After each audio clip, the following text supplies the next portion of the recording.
Adeptes de la grande toile, bonjour.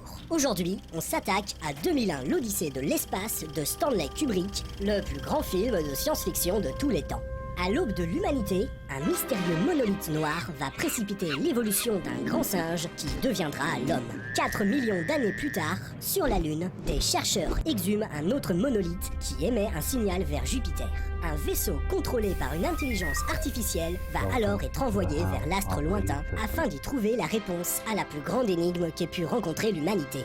Ce qui rebute assez souvent dans 2001, c'est le rythme. Le film est froid, lent, il y a peu de dialogue et le réalisme scientifique est poussé à l'extrême. Bien sûr, l'idée de Kubrick, ce n'était pas d'effrayer le spectateur, mais bel et bien de lui faire ressentir l'expérience d'un voyage dans l'espace. Sauf qu'en 1968, l'exploration spatiale n'en était qu'à ses débuts et l'homme n'avait pas encore posé le pied sur la Lune. Kubrick devait donc imaginer ce que pourrait être la vie dans l'espace. Il eut accès aux travaux de la NASA et s'entoura de spécialistes afin de rendre crédible le moindre détail de son film. Et pour un peu que l'on regarde son chef-d'œuvre dans de bonnes conditions d'image et de son, 2001 est effectivement un véritable voyage aux confins de l'univers.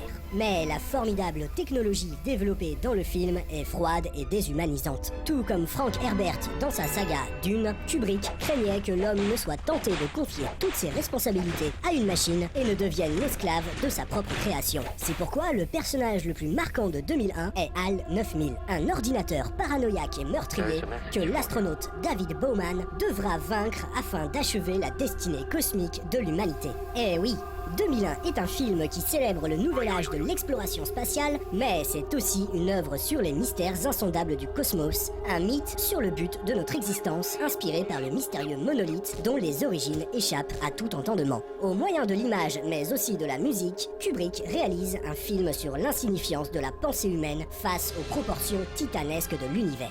À sa sortie, 2001 l'Odyssée de l'espace fut un flop et l'accueil critique était désastreux. Mais les exploitants de salles décidèrent de laisser le film à l'affiche et de plus en plus de monde venait voir cette œuvre atypique. Depuis, 2001 reste le maître étalon de la science-fiction. Voilà, c'est tout pour aujourd'hui, à bientôt pour de nouvelles aventures.